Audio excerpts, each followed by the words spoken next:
Hi Taurus, welcome to Higher Source Tarot for your September 2020 tarot check. This is for all Taurus, Sun, Moon, Rising, and Venus. And I just want to thank all of you for watching the readings and definitely for liking videos, because that tells YouTube to show the video to other people who are watching Taurus Tarot. So thanks for doing that, and also for subscribing. Very much appreciated. And if you're new, I'd love to invite you to join us and become a subscriber. I do new readings every Friday and then Mondays. Sometimes it's Tuesday, but it's twice a week, all right? So let's begin and get the guidance, please, for Taurus. What does Taurus need to know, please? Sun, Moon, Rising, and Venus. What does Taurus need to know? All right. All right, here we go. We'll do an oracle card reading at the end too after our tarot. So you begin here with the Page of Swords. That's your current situation. The immediate influence is the Wheel of Fortune. The destiny, you've got the Six of Wands. The distant past, you have the King of Pentacles. More recent past, you have the Five of Swords. Like this, coming towards you, you have the Ten of Pentacles. Now you're represented here by the Three of Swords. Okay, yeah, you can see that. All right. The people or situation around you is the Nine of Wands. Your hopes and fears, you got the Four of Wands, and then you got the High Priestess and the outcome. Now the bottom of the deck, this is kind of interesting. You have the Seven of Swords, but you also have the Ace of Wands. I very much like the Ace of Wands with the High Priestess. I also like the High Priestess with the Seven of Swords. So you have here air, so you have Libra, Gemini, Aquarius, you have Earth, Taurus, Virgo, Capricorn, you've got fire, Aries, Leo, Sagittarius. So you're going to be beginning a new cycle here with the Wheel of Fortune. You know, I do feel like if you've had some situation where it wasn't completely trustworthy, because that does show up here a few different times, that cycle's changing, but it does feel like right now you're still kind of looking over your shoulder for something. And I don't know if there's still some reverberation from it, or it's just was traumatizing, because you do have the Three of Swords here as you, and that is about not only sadness, pain, and betrayal, but acceptance of it. So I feel like you're sort of staying vigilant here. And I don't know, I just got this, if somebody had a break-in or their car was broken into or something like that. I do get two insurance money coming for somebody. I have no idea, but I can just tell you that's what's coming through. So it does feel like things are going to be worked out here, but it definitely gave you pause, I can tell you that, and sort of the sense of mistrust. But I feel like there's new beginnings coming towards you for sure. You have a lot of good energy that comes to you, but this definitely was something that I'm glad is changing for you, because it was definitely painful. But again, with the Wheel of Fortune, you know, it's a bit of luck and it's new beginnings, and the universe is bringing in the things that you've wished for, that you've wanted, that you've been manifesting. I also very much like it that you've got this in your destiny position. So destiny, you know, in the tarot, we talk about it as things that you can use your own will on. It's not like it's fate where everything's already prescribed for you and you've got absolutely no control over it. You are definitely gaining a lot of attention. And with the Six of Wands here, it's moving forward. I mean, it's definitely about a life moving forward towards success. This is a great card of victory. I mean, it's a parade. He's leading a parade, right? But it's also, too, telling you that it's a great card. It's very happy, okay? It's a great card in career or love, but it's also telling you that you aren't going to necessarily just rest on your laurels. You're going to keep with this momentum of whatever you have been bringing forward towards you. But there's abundance, all right? Your destiny is abundance. So that's wonderful to have. And in the distant past, I do feel like you've put a lot of effort into something with this King of Pentacles. This is a great it's a card of great stability. It's the Midas, right? But it's also about kind of playing it safe and being cautious. Again, I feel like there's this thread of being cautious in this reading with reason, though. This is not paranoia. This is like something has occurred here that had, really changed how maybe you were doing things. So I don't know if somebody had even their debit card stolen or identity or something like that, where it feels like there was some kind of breach. And I feel like that's why that damn Seven of Swords showed up too. It just feels that way to me. So if there was heartache because of this, I do feel like this person is going to apologize to you, but there also could be, for some of you, there might be a new relationship that shows up that hasn't been in, is not here now, but it will be. That's also possible. But I feel like this is, again, it's like you've got the story to tell now, whether you wanted it or not. And I'm going to guess you didn't want it, but this brings in much stability for you. So where things were rocky and, just feel like this upheaval occurred, this comes in to stabilize. You do have the Five of Swords here, so this is a more recent past. So there may be still some details that you are figuring out and wanting to put all of this behind you. It's a change card with it being a 5. And what I love about this is you go right from Five of Swords, which is, it really is wanting to put things behind. It's walking away from negativity. You go right into the Ten of Pentacles. What a beautiful energy to walk into. So, for some of you too, it feels like this has been a long time coming, like you've been putting in a lot of energy, not giving up on a situation, and it's going to pay off financially with this Ten of Pentacles. This is the Wealth card, and it is also a card of a new cycle beginning. So there's new money coming in. Like I said, if you have some kind of a case or something or a dispute going on about money, it's going to be resolved in your favor. The Five of Swords indicates that too, because sometimes that can be the opposite, where it's not going to, and they're telling you not to engage. But for you, it's showing up as money coming in. But this is also too harmony for everyone, all right? And it's a gift. So if whatever this was, sometimes we get gifts disguised as bombs, right? It's like, I could take the gift without all this crap. You do have, though, with this, it's also telling you you're going to feel a great sense of appreciation and just feeling like it feels again like you survived something, but it's, you get the end result. Okay. It wasn't without some victory, some success, especially too when you see these two together. All right. So you definitely will, whatever this was, you're going to come out on the other side and be just fine. But like I said, you've had some heartache here. So the Three of Swords is sadness and betrayal, but it's with acceptance. It's understanding the full situation, seeing it for what it was.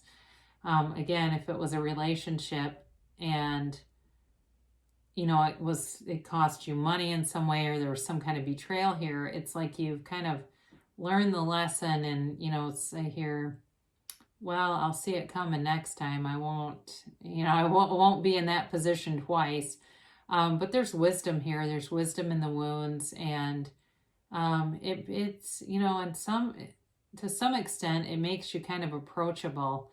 I know it's like, well, I can be approachable without being hurt first, but for however this is for, that does bring in sort of this depth to you that's very attractive to people.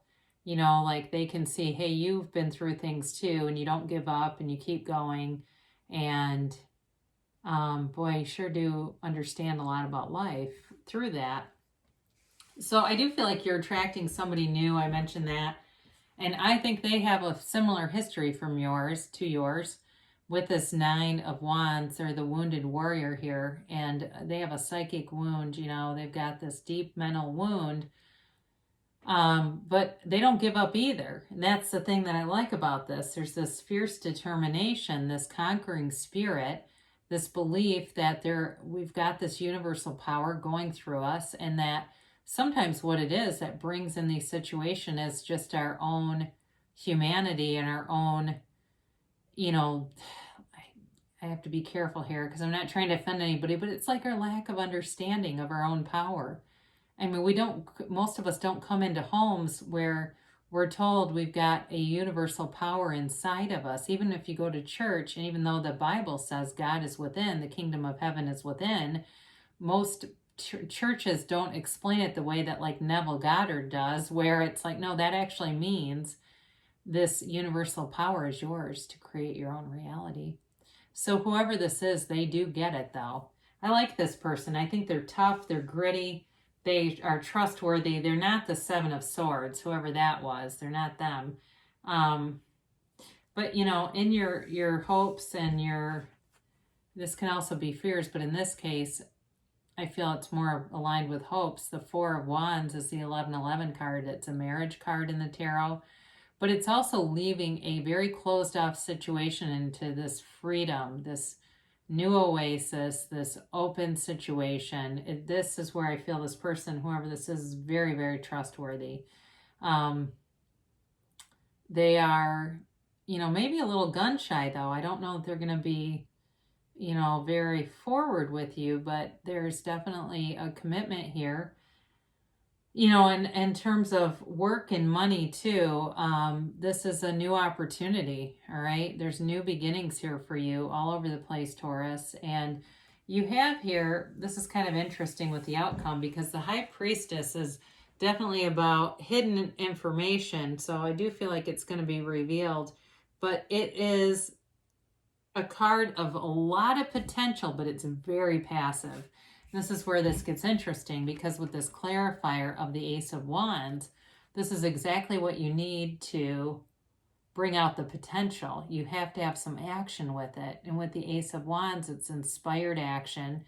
And, you know, again, the High Priestess is, it's really a card after the Pope of Joan. So it was a woman who was pretending to be a man so she could be a priest.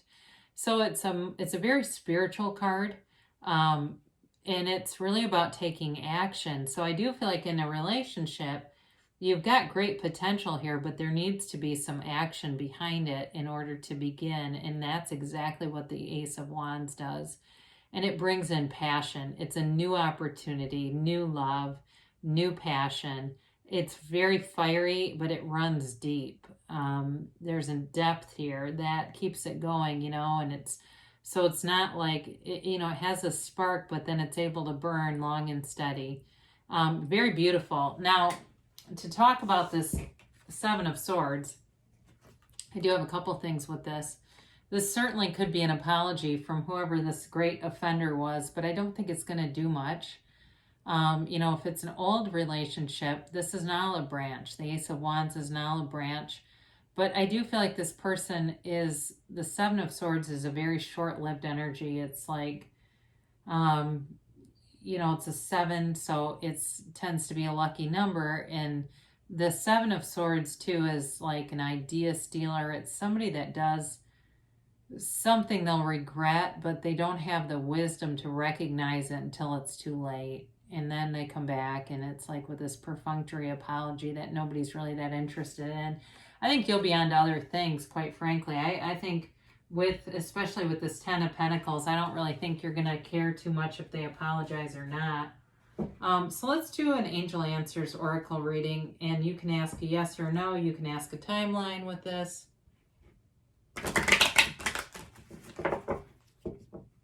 And these just soften a little bit because you did have quite a bit of air energy, quite a bit of those swords in the reading.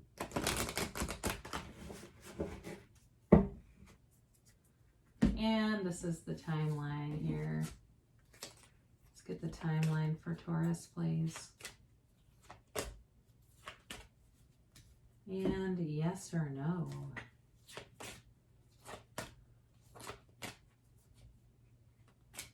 There we go. So you begin here with improving health. And this is the energy you're actually coming out of. So for those of you that have felt like you've been kind of stagnant, stuck, and certainly under this pandemic, just not feeling like yourself, You're definitely improving, and that will bring in such better energy to everything. You know, if we don't have our health, we don't have a lot of stability, because that's kind of our anchor, right? So ask for help from others. So sometimes we are so used to relying on ourselves, and we get into this momentum that we don't even realize how valuable it would be to have just somebody else there to weigh in, to help, to so on your path that you're on right now, they're encouraging that. So even if it's just a friend to talk to, a confidant, about some of the things that have been going on here, or even sharing some of the good news too. So romance. Now, whoever this is, I mentioned there's a lot of stability here, compassion, but there's romance with especially with the Ace of Wands in this. This is like a romance of a lifetime. And it is, I feel like you kind of are able to just shed, both of you are able to shed the heaviness of whatever you've been through here and move forward in such a way that it's just about the two of you. This is not a relationship where other relationships are rehashed or there's comparisons. This is a very clear, brand new, clean slate. I almost would have liked to see the Death card here. So what's the timeline in the near future? So too, for some of you looking for money, that's definitely predicted in the near future. All right, now, when you get this card, there's something better. It's not a no, but what it's telling you is there, when you're seeing the end of your manifestation, you're visualizing this or something better, this or something better. And, there could be more that's brought into you. And especially if you've been through a lot of marginalizing relationships or beliefs that have been instilled, sometimes we don't realize how much that how much more could be available to us, but we've just been kind of conditioned to kind of go for the small stuff. So we'll conclude here with Abraham Hicks, Money and the Law of Attraction. I can earn money by doing what I love to do. As you practice your more positive, better feeling story, in time, your pleasure will become the dominant vibration within you. And then as you couple your pleasure with your means of earning, the two will blend perfectly and enhance each other. There is no better way to earn money than to do what you love. Money can flow into your experience through endless avenues. It is not the choice of the craft that limits the money that flows, but only your attitude towards money. So you can have, do, or be anything, and great things shall come to pass for you, Taurus. I love you so much, and I'll be back again soon.